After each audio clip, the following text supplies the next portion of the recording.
Hello दोस्तों, हमारी आज की कहानी है जब एक माँ बोली, बेटों से अच्छा तो भगवान मुझे एक बेटी दे देता। बेटी को स्कूल छोड़ के वापस आते हुए मेरी नज़र उन पर पड़ ही जाती थी। वो वहाँ पर निर्विकार भाव से बैठी रहती थी। कॉलोनी के मंदिर के पास कॉलोनी में मैं रहती हूँ। वहाँ 6 ब्लॉक हैं और हर ब्लॉक में 400 फ्लैट, तो पता चलता वहाँ कौन नया आया है। माँ जी नमस्कार, मैं रजनी ब्लॉक एक कॉलोनी में रहती हूँ। आपको रोज देखती हूँ, आप नए आए हैं यहाँ शायद क्योंकि किसी से बात नहीं करते। रजनी बोली, वो मैं यहाँ कुछ दिन पहले ही यहाँ आई हूँ। पहले मेरे बेटे बहू दूसरी जगह रहते थे, अभी 4 महीने पहले ही यहाँ आए हैं। मैं पहले दूसरे बेटे के पास थी, अभी महीना भर हुआ होगा। महिला बोली, चलो अच्छा है, बच्चों के साथ रहने पर मन भी लगा रहता है। मैं तो यहाँ अपने पति और बेटे के साथ ही रहती हूँ, वो यहाँ नौकरी करते हैं। को देखकर अपनी माँ की याद आ गई तो सोचा आपसे बात कर लूँ। रजनी बोली, इतने में एक बच्चा वहाँ आता है। दादी घर चलो, शाम हो गई, मम्मी ने कहा है। बच्चा बोला, मेरा पोता है राजू, चलती हूँ बेटा, कहकर महिला जाने लगी। अगले 2 दिन तक वो नहीं आई। फिर रजनी काम की वजह से नहीं जा सकी। 5वां दिन जब वो पार्क गई तो वह महिला बैठी थी। सी है माँ जी, मुझे लगा आप चली गई। रजनी बोली, बेटा ये बुढ़ापा बहुत खराब होता है, ना चाहते हुए भी दूसरे के सहारे जीना पड़ता है। दुख जीवन का हिस्सा है, पर जब अपने हैं, जब अपने ही दुख दे तो फिर कहकर महिला चुप हो गई। आंखों में बहती धारा ने उसके दुख की गहराई समझा दी। माँ जी लगता है कोई परेशानी है क्या, तबीयत? रजनी ने पूछा। नहीं बेटा, उस दिन तुमसे बात करते देखा तो बहू ने यहाँ आने से मना कर दिया। वो तो आज कोई पार्टी में गई है, बच्चे भी नहीं तो मैं यहाँ आ गई। ये कमरे में बंद रहने से दम घुटता है। महिला बोली, आपको बाहर आने से मना क्यों कर रखा है? रजनी आश्चर्य से बोली, बेटी, काश मेरे भी बेटी होती तो ये दुख समझ पाती। तुम मेरे साथ बात करती हो, वो भी बात करती, लेकिन 3 बेटों की माँ हूँ। गर्व भी था और हमेशा सोचती थी मुझे क्या दुख होगा।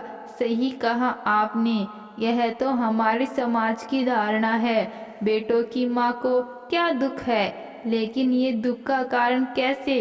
रजनी बोली, महिला, मैं अपने पति के साथ गांव में रहती थी। हमारे बच्चे पढ़ने में होशियार थे तो सभी को हमने अच्छी से अच्छी शिक्षा दिलाई। एक बेटा बैंक में मैनेजर, एक इंजीनियरिंग और एक बड़ी कंपनी में काम करता है। हम दोनों पति पत्नी गांव में रहते। लंबी चौड़ी जमीन जिस पर खेत बाड़ी दूसरों से बुआ कर अपनी जिंदगी बसर कर रहे थे। गांव में हर कोई हमारी किस्मत पर नाज करता। न जाने कौन से जन्म के पुण्य हैं जो हमारे तीनों बच्चे सफल हुए, समय पर तीनों के विवाह कर दिए और हमारी जिम्मेदारी से मुक्त हुए।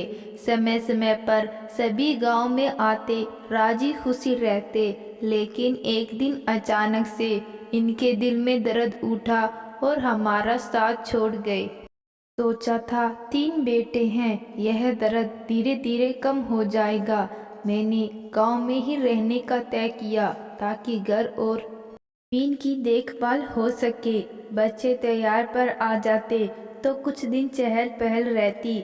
2 साल में एक बार तबीयत खराब हुई तो फोन कर बेटे को बुलाया जो नज़दीक था। वो आ गया पर नाराज हुआ कि मैंने उसे क्यों बुलाया। मुझे लगा कि व्यस्त होगा इसलिए कहा होगा। कुछ समय बाद आंखों से ना कम हुआ तो फ़ोन किया तो बोला दूसरे को बोलो, मैं ही क्या बेटा हूँ। मैंने अपने जेठ के बेटे से कहा तो ऑपरेशन करवा लाया, एक औरत को मेरी देखभाल के लिए लगा दिया। जब बड़े बेटे को मालूम चला तो मुझसे खूब लड़ा कि मैं अपने बेटे के होते हुए दूसरों की मदद क्यों लेती हूँ, दुनिया क्या कहेगी। तीनों बेटे के होते हुए तुम गांव में रहती हो। मन का दर्द आंखों में आ गया था। लेकिन उनको क्या परेशानी हुई, आपके परिवार के सदस्य ही तो हैं। रजनी ने आश्चर्य से पूछा। सही कहा बेटी, महिला बोली। मेरे बेटे ने आपस में बातें की, इलाज में न जाने कितने रुपए ऐंठ लिए हैं। वो सब तो बाहर रहते हैं तो मुझे बहला फुसला ना ले, जमीन अपने नाम न करवा ले, जो मैंने अपने कानों से सुना।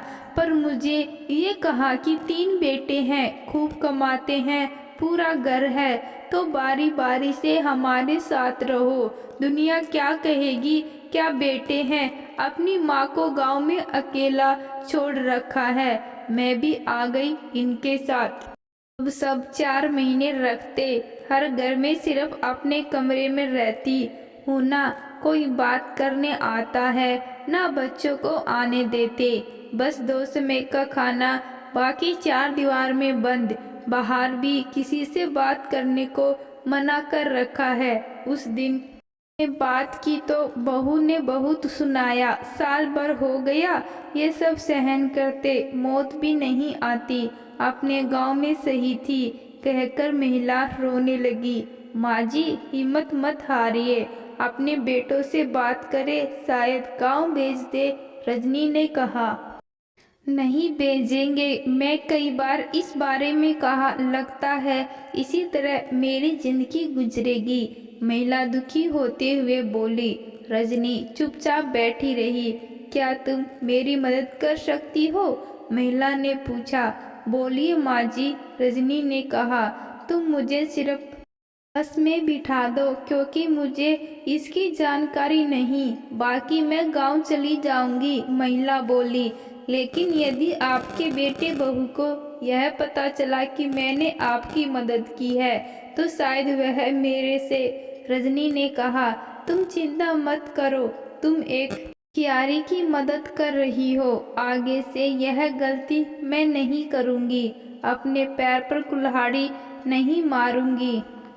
महिला ने कहा। माँ जी, मुझे समझ नहीं आ रहा मुझे क्या करना चाहिए, आप मुझे थोड़ा समय दीजिए ताकि कोई निर्णय ले सकूं, रजनी ने कहा। महिला बोली। बेटी, तुम्हें लग रहा होगा कि मैं अपने बेटे के होते हुए एक अजनबी पर भरोसा क्यों कर रही हूँ, लेकिन जब अपने ही धोखा दे तो फिर क्या करे। मेरे बेटे दुनिया को दिखाने के लिए यहाँ लाए हैं, मुझे तो किसी जानवर की तरह कमरे में बांध दिया है, महिला बोली। रजनी ने कोई जवाब नहीं दिया और अपने कमरे में चली गई। अगले 5-6 दिन रजनी बगीचे में नहीं आई। रोज महिला वहां आकर बैठती, के साथ उठकर अपने घर चली जाती। अगले दिन रजनी आई और बोली। माँ जी, मैं आपकी मदद करने के लिए तैयार हूँ। कल 11 बजे बस है और 10 बजे तुम आ जाना अपना सामान लेकर, मैं आपको बस में बिठा दूंगी। यह सुन महिला खुश हो गई।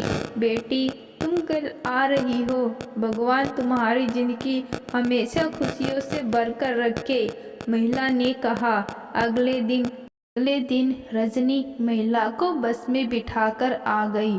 जब सोसाइटी में लौटी तो शोर हो रहा था कि न जाने कहाँ चली गई बिना बताए, लेकिन रजनी के चेहरे पर परेशानी नहीं दिख रही थी।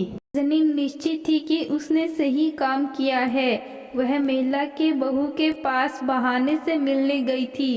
वह आधे घंटे वहां रुकी, लेकिन महिला बाहर नहीं आई थी। पूछने पर कहा गांव से है, इसलिए बाहर आने में शर्म शर्म आती है, वह अपने कमरे में ही रहती है।